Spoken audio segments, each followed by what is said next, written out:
Real estate investing is one of the absolute best ways to build generational wealth. You see, real estate investors can qualify for the best powerful tax breaks in the entire tax code, but many people don't even know where to begin. So what I've done in today's video is I've gone over the complete step-by-step guide to buying your very first rental property. I currently own 15, and I want to show you guys how you can find the right property, how much money you're going to need, the steps that are going into acquiring real estate in today's day and age, and much more. So if you're thinking about becoming a real estate investor, not only for tax purposes, but to build generational wealth, this is the video for you. I'm also going to answer some tax questions from some of my subscribers all the way till the end of this video. So make sure that you stay for it. Let's jump right in. All right, guys, step number one is preparing your down payment funds.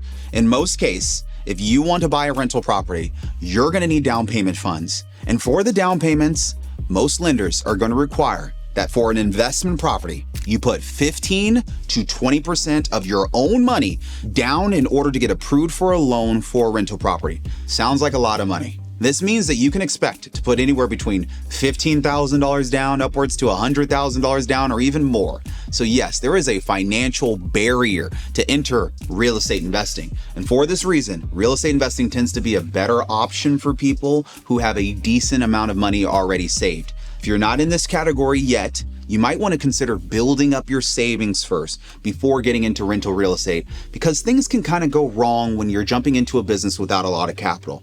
But if you're really ready to get started, if you don't have a whole lot of money for a down payment, there's still a few other ways that you can consider. For example, it's possible to get an FHA loan for a rental property for only 3.5% down. There is one major caveat here. You will have to live in the property for at least 1 year. So a lot of aspiring real estate investors who are trying to get started but are short on cash will go the FHA route, buy a multifamily property, live in one unit and rent out the others. Then they move out after a year and rent out the entire unit. That way they can go ahead and start earning cash flow if they were strapped for cash to begin with. Keep in mind though that if you guys go this route, you will also have to pay mortgage insurance, which can add on to your total costs. There are a few other creative financing options available if you want to get started without having to make a 15 or 20% down payment. But since this video is for beginners, I'm not going to cover those methods in this video. For now, just be aware that you can either make a 15 to 20% down payment, or you can make a 3.5% down payment with an FHA loan if you don't mind living in the unit for at least a year. Okay, let's move on to step number 2, which is to build your credit. You see, if you're planning to get a mortgage loan to finance a rental property, then your credit is going to be extremely relevant. The higher your credit score is, the lower the interest rate you will most likely obtain from a bank. Of course, we want a lower interest rate on our mortgage because it means we'll have to pay less interest, which can lower your monthly payments. More cash flow, more wealth building. Having lower payments lets you keep more money at the end of the month, which is what we want. So, if you're someone who currently has a low credit score, or if there's some other serious issues with your credit that haven't been addressed, then you may want to fix these before you dive into real estate, before you go through the underwriting process.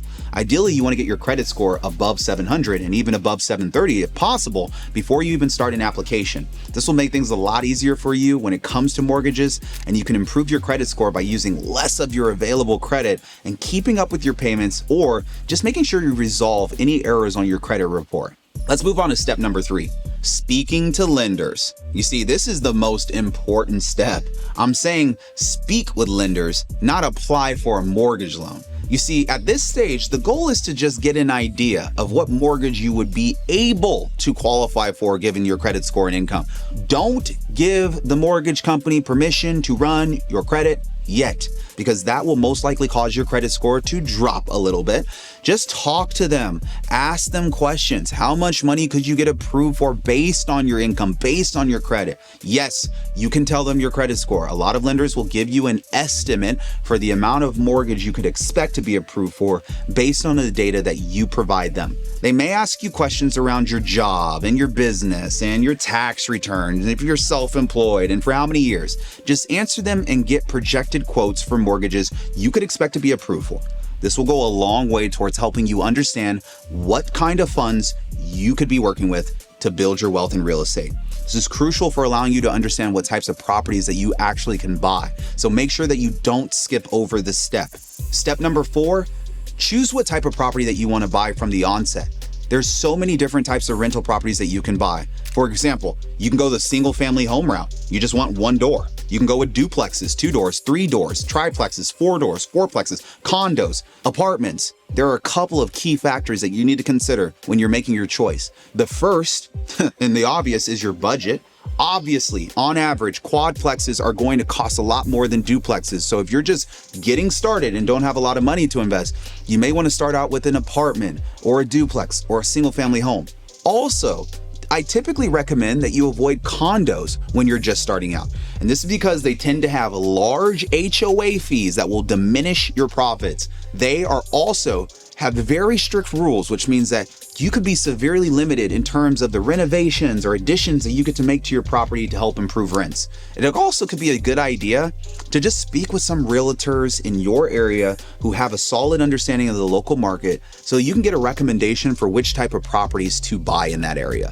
Local realtors often have a solid understanding of the local market and may be able to give you some good insights as to which types of properties have the best values in your area over time based off of historical information, which could end up helping you make a better financial decision. All right, let's jump to step number 5. Let's conduct the initial property research. This is where things get a little bit interesting, especially if you're a newbie. The reason is because once you take care of the first 4 steps, you'll finally be ready to start looking for actual investment properties. And this is when everything gets scary for people. I have to spend money and I don't want to spend it incorrectly. Make sure you don't start doing this process until you're actually ready. Far too many people jump into this step without doing steps 1, 2, 3, and 4. Hopefully that won't be you. Okay, here's what you need to know about researching properties so that you're finding the best opportunities. Number 1, are they cash flow positive? What does that mean to you? Does the cash flow you generate from the rental income is higher than your total expenses from the property every single month? So for example, if your rental property is generating $3,000 worth of rental income per month, the property will be cash flow positive if your total expenses for the property are less than $3,000 per month. I'm looking for your cash on cash return, your net operating income. So let's just say your expenses were $2,500 per month on the property. In this case, you would have a positive cash flow of $500 per month. Many new real estate investors make the mistake of buying cash flow negative properties. You should really try to avoid this. Also, be aware that cash flow is not the only thing that can make a real estate investment worthwhile. You still make money as you convert debt to equity by making monthly payments on your mortgage as the property appreciates over time, but everything is just far easier and far more manageable if you just buy a property from the onset that is cash flow positive from the beginning. You can use sites like Zillow, Redfin, Trulia to determine what your rental income will be. There are also many online mortgage calculators that can help you to determine what your monthly expenses would look like for a property in that area. You can use these to help figure out if the property will be cash flow positive or not. This requires work. Also, don't forget, if a property is very close to being cash flow positive, and if you like it, you can make an offer for an amount that is lower than the asking price. Sometimes sellers will go for these offers, but keep in mind that I also really recommend that you prioritize properties that don't need major remodels when you're just getting started. If they have a few cosmetic issues such as needing new carpets or a fresh coat of paint, okay, we can do that. I'm fine with that. But you really want to try to avoid buying properties that need major renovations such as brand new roof installations, HVAC installations, flooring installations. Those cost thousands of dollars. And when you're a new real estate investor, you truly don't understand the real cost involved and the time involved with it. I would also recommend that you avoid properties in areas with high crime. Prioritize properties in safe areas with attractive features such as good schools, nice parks, good job market, desirable restaurants, things that would attract you as a renter. And step number 6, let's get approved by our lenders. You see, once you have researched the properties in your area, you've gotten a good feel for the market. Well, it's time to get pre-approved now. Let's get the letter now. Hopefully, when you were speaking with your lender in step 3, you found a few lenders that you liked. Choose the one that is offering you not only the best terms, but that can help you get approved for your mortgage loan quickly. This is when you should let them do the hard inquiry on your credit. So that way the lenders will be able to evaluate many different factors during the pre-approval process that can help you get that loan. For example, they may take a look at your income now. They're going to actually really calculate your debt to income ratio. They're going to truly evaluate your employment history, your assets, your cash reserves, and what the rental income potential is on the property you're trying to buy. Whether or not they approve you for a mortgage and the specific terms offered will depend on a number of factors, so you have to be ready for that. Step number 7 is selecting a property and then making the offer. After you are pre-approved by a lender for a mortgage, you can now start making offers on properties you like. This means that you need to pinpoint the best possible properties for your budget and goals. I highly recommend working with a great real estate agent to help you understand which properties match your budget based off of the loan you were given. A solid real estate agent will guide you through this process seamlessly. Trust me, they love this process. They often know where the best deals are and have other beneficial information that can help you choose a great property, and will even discuss buy down rates with you. You can find a great real estate agent by reading reviews online, asking for references from people in your area, going to local real estate meetups if you have the time to do that. And once you find one that seems good, you can try working with them and seeing how it goes. If it doesn't work out, it's like literally dating. You can literally drop that real estate agent and take on another one. But remember, once you find the realtor, you could potentially work together on many different deals over a long period of time. It's like finding a good tax accountant. Don't underestimate the importance of having a good realtor on your team. Also, remember that when you make your offer, you want to make sure that they are contingent on inspections being completed. Oh my goodness, this is a big one. You need to do this because inspections often reveal issues you didn't know about that you need to be prepared for. And step number 8, complete the inspections. Once you have your offer accepted, your deal will go under contract. Then it is time to complete your inspections to make sure that there are no hidden surprises, no water damage surprises, no cracks in the foundation surprises that could cost you a fortune to repair. You see, for a large percentage of properties, inspections will reveal at least a few issues that need to be resolved. That happened on my first investment property. I had to fix the roof. Find out how much it's going to cost to repair any of these issues, so that way you're prepared for them, and you can ask the seller to drop the selling price by the amount of money it will take to repair the issues. Some sellers will go for this because they would rather face this than having you potentially back out of the deal. If extensive issues are found during the inspection, and if the seller is not willing to reduce the price to account for the issues, then you may have to back out of the deal and go find another investment property. All right, guys, step number 9 is to close escrow. Closing escrow is the final step to buying your first rental property. There's a lot of involvement with this process, and I'm not going to cut corners here and say that it's pretty simple. Escrow is a process, so please make sure you're prepared for this. But the bottom line is that you will have to sign all of the necessary documents, such as the property deed, the transfer paperwork, having your funds available, paying all the closing costs, which can include the lender fees, attorney fees, escrow fees. All of this gets done.